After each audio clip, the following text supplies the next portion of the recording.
Go ahead, Mary Kay. I was just going to say, what can you guys expect going up against Mike? You know him so well, and just a Mike Vrabel coach team. What are you guys heading into? Well, you know the stuff that Mike preaches, and that's physicality, that's toughness, that's use of hands, and that's being sound across all three portions of the game: offense, defense, and special teams. And also, I think Mike is really good at formulating a plan that that fits all three together. It's working the game as opposed to working each individual group. And then a lot of principles of playing smart football and not doing things that hurt the team and put the team in a bad spot. You see that in the way they play. Really good using their hands, offense and defense. So yeah, that's probably the biggest thing. Specifically on their offense, when you look at it, does it resemble Vrabel offense or Josh McDaniels offense? I mean, I think that anytime you have a head coach, the team's going to take the personality of the head coach. So I think that's probably the strongest thing that comes across in that. But probably the reason that Mike hired Josh, and I don't want to speak for him, but the reason he probably hired him is they're like minds when it comes to a lot of things. So you do see a lot of similarities in things that, Josh McDaniels' offense has done over the years, but that's probably not just, it's not a coincidence, the fact that both of them are, of the same mind with a lot of things. So quarterback's playing really well. He's taking care of the ball. He's using his legs. He's putting them in winning positions. He's certainly an outstanding young player. Tone, I saw that Clay Matthews advanced. Yeah, one of the best players I've been around. Just a guy that could sort of do it all. He played middle linebacker, played outside linebacker off the ball, could play 3-4 outside linebacker, could rush as a defensive end. I got the fortune. I was around Clay here. I wasn't coaching then, but I was around Clay here, and then got to spend some years with his brother Bruce at Tennessee, and then had his son kick my butt when he was in Green Bay when I was in Detroit, and then also went against Bruce's son Jake.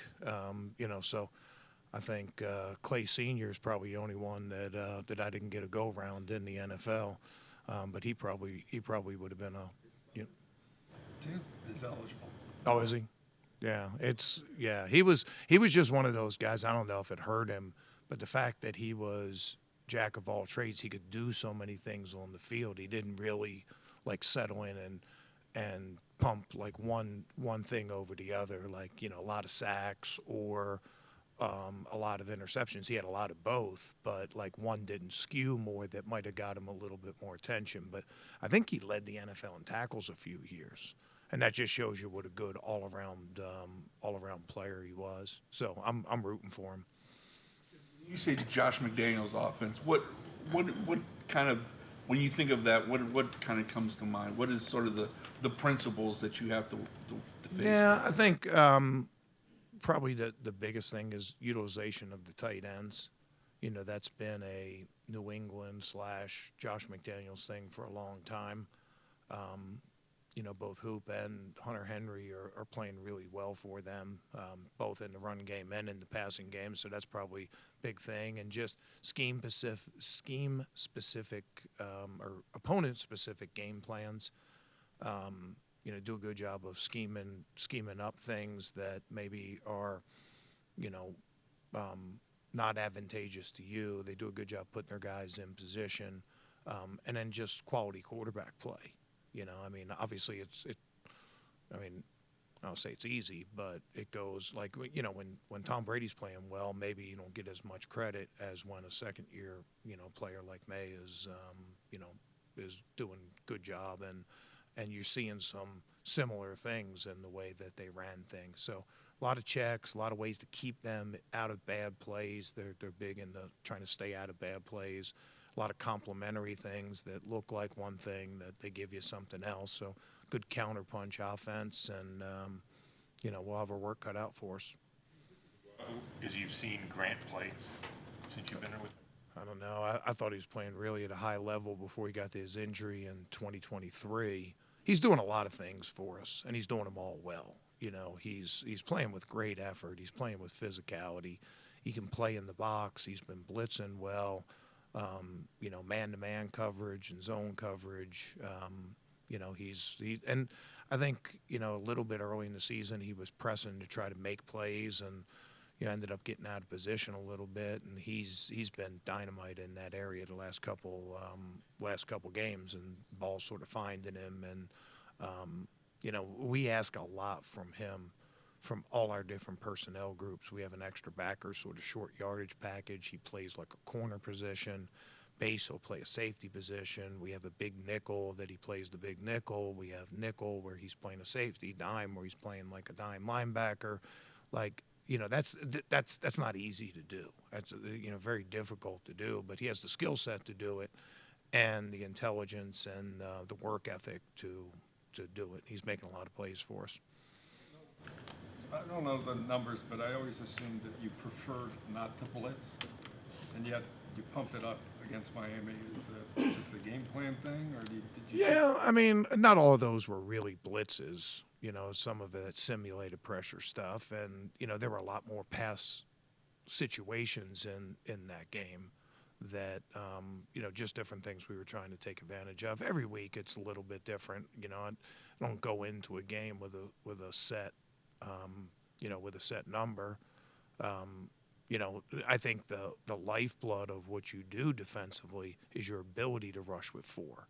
But you also need to enhance that at times by bringing 5, bringing 6, bringing zone pressure, bringing simulated pressure, moving guys around a little bit. I think you saw all of those in that game. I think the biggest thing was just the opportunity to use more of that stuff, because there were, we had the lead and there were a lot more situations. We did a really good job of shutting down their perimeter and their screen game, which put them in a lot of second and longs, third and longs, which allowed us to be in our rush stuff. So every game a little bit different. There's nothing that we ran in the game that we haven't run before. It's just the opportunity to use it.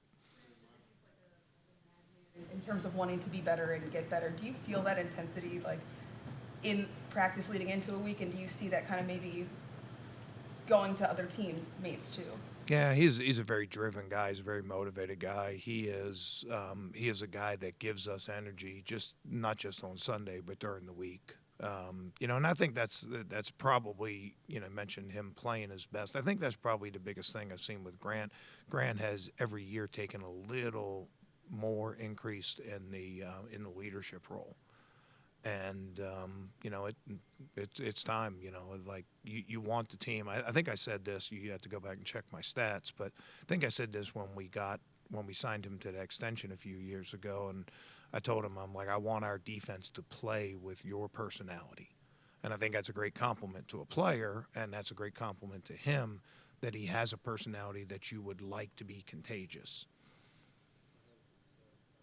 Friday before the game, how you said that it might be time for your defense to start taking some risks. And he said after the game that he felt like he did that, and that is the gym that he knows, quote unquote. What does it mean, or was that the most aggressive game plan you had going into that game against Miami? I don't know if I'd say that, because there was a lot more variety in the game plan, but not all of it was like super risky. It wasn't like we were zero blitzing a bunch and doing things like that. We were sort of playing our scheme, letting the plays come to us, and again, there was more opportunity to use some of the things that we have in our scheme. I think that's probably my takeaway. I thought it was really, really well executed by the players. A lot of that stuff has a lot of layers, and what Miami does with a lot of motions and shifts really makes it hard, and it was a really hard week of practice. But we played a really clean game, not just from a physical standpoint. We didn't miss very many tackles. We covered pretty well, those kind of things. but we played a really clean game as far as communication and assignment and things like that. And that's what I was proud of in the game. Tackle really livened up the crowd. Can it liven up a sideline too, seeing it? Yeah, I don't really pay much attention to the crowd as the game goes, but you definitely feel stuff like that on the sideline. I think anybody that's making plays, that can be contagious. And we talked about Grant before, but guys rushing well, guys making hits on the quarterback, guys making big hits anywhere. Like Alex Wright had a few of those also. Some big contact on wide receiver screens and scrambles and things like that. All that stuff is certainly contagious. He kind of catch you off guard with giving you that game ball in the locker room after the game? Well, first, there's a couple things with that. First of all, I was soaking wet after the game, so already peeling my shell off. But my biggest sort of error in that is I mistakenly believed that we were in the locker room and not in a TV studio. So shirtless certainly acceptable in a locker room. Wasn't really prepared for it to be TV studio. College friends can be brutal. Men are a lot more brutal to their friends than they are to others. I got a message after the game. It's like, yo, Schwartz, like, you leave the shirt on until you lose 15. So, yeah, there's that too. But yeah, happy for the players' success in that. That when anytime you give a defensive coordinator a game ball, it's really a team thing. I didn't play the game. Those guys played the game, and not only did they play an assignment, or they played a clean game assignment-wise, they played physically. And I think, we always talk about defensively. When you put our film on, you should see guys playing physical, guys playing with great effort, and guys having some personality. Those are the things we preach. And I think if you turn that game on, you'd see all those things. And, that's what sort of that's what led to our win. And everything else, it wasn't any magic scheme or anything else. It was those three things that shined through on the film. During training camp, I think it was you and Coach Tarver who mentioned that you thought Schlesinger had led the team in interceptions in practice. Is that pretty accurate? Yeah, I mean, I don't know if we ever really kept track, but I don't really think it was very close. I think, yeah. He had a bunch, and you're going to see it. It's just a matter of time. He's had a couple opportunities where he's taken a look away, and the quarterback has either gotten sacked because of what Carson did, or he's gone somewhere else. It's just a matter of time before that shows. That's a part of his game. We've seen him rush. We've seen him play on the perimeter. We've seen him play physically inside.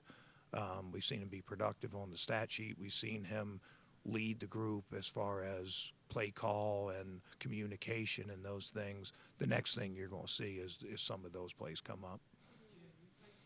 And how does he complement that room? Like, given he's big, he's fast, like he's bigger than Denzel. Like, does he add something a little different in terms of complementing those guys you already have? Yeah, I mean, we were sad to lose Greg, but we did get a good player in return, and I mean, it was a tough situation for him the first week coming in. Super early morning flight, just played a Monday night game, had to turn things around really quickly, made some good plays, also had a couple of errors. But, the more he gets boots on the ground and more comfortable with things, you start seeing the playmaker.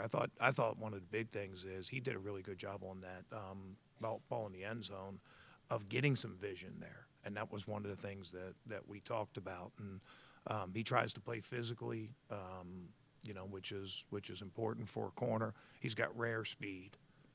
I mean, he's a state 100-meter and 200-meter champ. I mean, that was a track meet. Denzel's tracking him from the other side, but Tyson has a bad angle and still catches up. And I would say this about that game, that, there were a few things that happened that over the course of the year we haven't done a great job in. Whatever. We got a special teams penalty. They had just missed a field goal, and we had a special teams penalty. We didn't go to pieces. We didn't give up a touchdown there.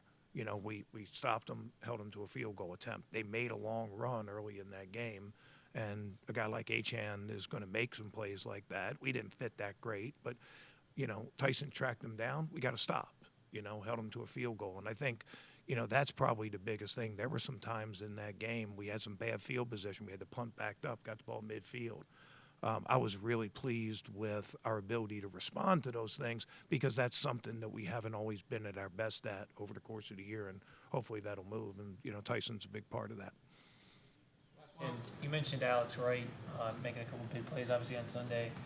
What have you just seen from him in terms of, especially coming off the injury last year, in terms of his development and what he's kind of brought to the table for the team? Yeah, Alex has been a good player for us. It's just that, some injuries have sort of derailed him.